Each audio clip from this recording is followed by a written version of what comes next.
Hello दोस्तों, welcome back to my YouTube channel. आज की वीडियो थोड़ा क्यूरियोसिटी से भरी होगी क्योंकि आज की वीडियो में हम जानेंगे कि होम्योपैथी जो कि एक नेचुरल वे ऑफ हीलिंग है, उसमें हम अल्कोहल का यूज़ क्यों करते हैं। ये क्वेश्चन आपके दिमाग में कभी ना कभी ज़रूर क्लिक किया होगा। होम्योपैथी में आखिर क्यों सैमुअल हैनीमैन ने अल्कोहल को इतना इम्पोर्टेंस दिया है। जो चीज़ आज के टाइम में लोग नशा समझते हैं, उसी चीज़ को हम होम्योपैथी की मेडिसिन में क्यों यूज़ करते हैं। क्या इसके पीछे कोई साइंटिफिक फैक्ट है या फिर सिर्फ ये एक मिथ है। आज की वीडियो में हम जानेंगे इन सभी सवालों के जवाब एक एक करके। तो चलिए स्टार्ट करते हैं। तो सबसे पहला क्वेश्चन हमारे दिमाग में ये आना चाहिए कि हम अल्कोहल को होम्योपैथिक मेडिसिन में इस्तेमाल ही क्यों करते हैं। तो इसका सिंपल सा आंसर ये हो सकता है कि होम्योपैथिक मेडिसिन में अल्कोहल को हम प्राइमरली प्रिजर्वेटिव के तौर पर इस्तेमाल करते हैं। ये मेडिसिन को क्या करता है, ख़राब होने से बचाता है और उसकी शेल्फ लाइफ को क्या करता है, बढ़ा देता है, क्योंकि अल्कोहल बैक्टीरिया और फंगस की ग्रोथ को रोक देता है इस वजह से। दूसरा ये कि ये उनके एक्टिव इंग्रेडिएंट्स को एक्सट्रैक्ट करने में भी क्या करता है, हेल्प करता है। फॉर एग्जांपल, जब हम किसी प्लांट, एनिमल या मिनरल सोर्स से मदर टिंचर बनाते हैं, तब वहाँ पर अल्कोहल एक सॉल्वेंट की तरह काम करता है। ये मेडिसिनल सब्सटेंस को एक्सट्रैक्ट करने और उन्हें लंबे समय तक खराब होने से बचाने में भी क्या करता है, मदद करता है। तो यहाँ पर हमने देखा अल्कोहल की तीन मेन प्रॉपर्टीज़। पहला है प्रिजर्वेशन, दूसरा है एक्सट्रैक्शन, तीसरा है स्टेबिलिटी। प्रिजर्वेशन मतलब कि ये जो अल्कोहल होता है वो फंगस और बैक्टीरिया की ग्रोथ को रोक देगा, यानी वहाँ पर अल्कोहल को क्या करेगा, अल्कोहल क्या करेगा, मेडिसिन की शेल्फ लाइफ को बढ़ा देगा। दूसरा है एक्सट्रैक्शन, यानी प्लांट और हर्ब्स के क्या करेंगे, जो हम उसकी एक्टिव इंग्रेडिएंट्स को निकालेंगे, यानी एक्सट्रैक्शन में मदद करेगा। और तीसरा है stability. Stability in the sense कि होम्योपैथिक रेमेडीज़ को केमिकली ब्रेकडाउन होने से भी बचाता है। तो दूसरा क्वेश्चन हमारे दिमाग में ये उठता है कि who was first introduced alcohol in homeopathy. तो इसका आंसर ये है कि हमारे होम्योपैथी के जो फाउंडर थे डॉक्टर सैमुअल हैनीमैन, उन्होंने सबसे पहले अल्कोहल को होम्योपैथी में इंट्रोड्यूस कराया, क्योंकि उन्होंने ये देखा कि अल्कोहल होम्योपैथी की मेडिसिन को प्रिपेयर और प्रिजर्वेशन करने के लिए काफ़ी इफ़ेक्टिव साबित होता है, इस वजह से। और तीसरा क्वेश्चन हमारे दिमाग में ये उठना चाहिए कि क्या अल्कोहल बहुत नेसेसरी है होम्योपैथी में। तो इसका आंसर ये हो सकता है कि हर मेडिसिन के प्रिपरेशन के लिए होम्योपैथी में अल्कोहल का यूज़ होना या यूज़ करना ये कंपलसरी नहीं है। कुछ ज़रूरी या कुछ इम्पॉर्टेंट मेडिसिन होती है जिनमें हम अल्कोहल का यूज़ करें तो वो ज़्यादा अच्छी रहे, क्योंकि अल्कोहल क्या करता है, मेडिसिन की शेल्फ लाइफ को बढ़ा देता है और उसको काफ़ी इफ़ेक्टिव तरीके से प्रिजर्व करने में भी मदद करता है, इस वजह से।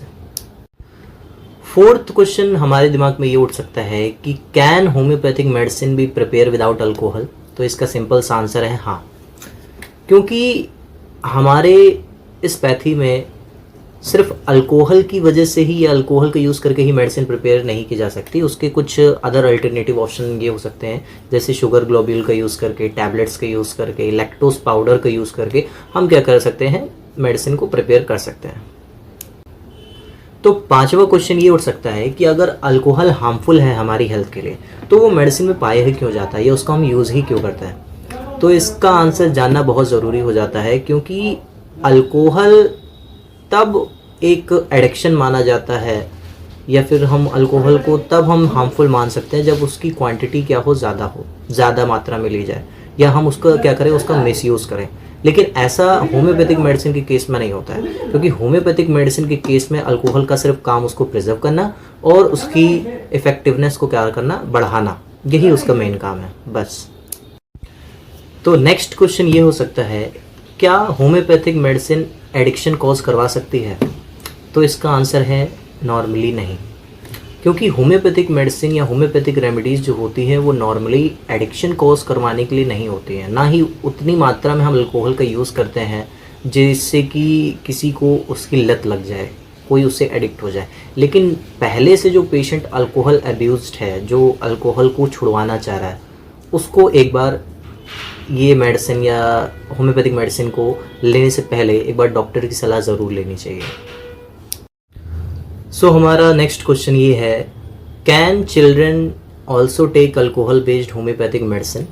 तो इसका आंसर ये हो सकता है कि आज के टाइम में भी बहुत सारे डॉक्टर्स हैं जो कि बच्चों को होम्योपैथिक मेडिसिन प्रिस्क्राइब करते हैं, लेकिन इन केस ऑफ इन्फेंट्स और यंग चिल्ड्रन के केस में होम्योपैथिक मेडिसिन देने से पहले एक बार वेल क्वालिफाइड प्रैक्टिशनर से सलाह ज़रूर लेनी चाहिए। तो दूसरा क्वेश्चन ये उठता है हमारे दिमाग में कि अल्कोहल एक अच्छा प्रिजर्वेटिव क्यों माना जाता है। तो अल्कोहल इस वजह से अच्छा प्रिजर्वेटिव माना जाता है क्योंकि वो बैक्टीरिया और फंगस की ग्रोथ को क्या कर देता है, रोक देता है, स्टॉप कर देता है, और मेडिसिन की सेल्फ लाइफ को क्या करता है, बढ़ा देता है। क्या हो अगर हम अल्कोहल का यूज़ होम्योपैथिक मेडिसिन की प्रिपरेशन में ना करें। तो अगर हम अल्कोहल के use in general homeopathic medicine की प्रिपरेशन में नहीं करते हैं तो जो भी मतलब अल्कोहल की जगह हम जिसका भी इस्तेमाल करेंगे वो चाहे सॉलिड हो या फिर चाहे लिक्विड हो, उसकी सेल्फ लाइफ तो कम होगी ही, और वो समय रहते क्या हो जाएगी, एज़ कम्पेयर टू अल्कोहल उसके ख़राब होने के चांसेस, स्पॉइल होने के चांसेस क्या होंगे, ज़्यादा होंगे। इस वजह से क्या सभी होम्योपैथिक मेडिसिन में अल्कोहल का यूज़ होता है? तो होम्योपैथी में जो मदर टिंक्चर है उसमें अल्कोहल प्रेजेंट होता है, और लिक्विड डाइल्यूशन में अल्कोहल प्रेजेंट हो सकता है। स्वीट ग्लोब्यूल्स और जो पिल्स होते हैं उसमें अल्कोहल ना के बराबर प्रेजेंट होता है, और जो आपका टैबलेट्स और जो पिलेट्स होते हैं उसमें वो तो अक्सर जो होता है अल्कोहल फ्री होता है।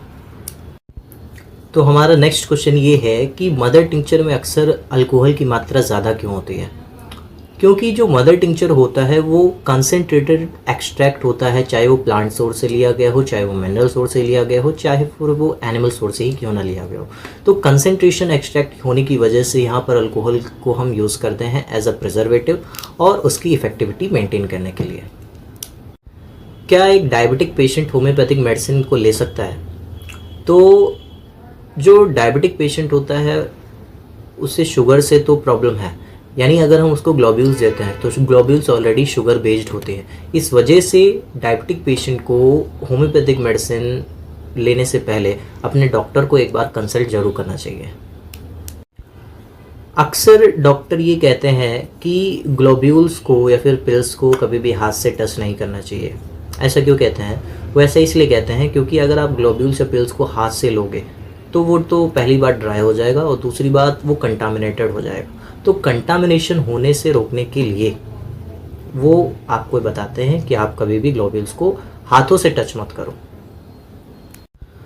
तो हमारा नेक्स्ट और मोस्ट इंपॉर्टेंट क्वेश्चन ये उठता है कि अगर अल्कोहल इतना ही अच्छा प्रिजर्वेटिव माना जाता है तो वो सारी मेडिसिन को प्रिजर्व करने के लिए क्यों नहीं यूज़ किया जाता?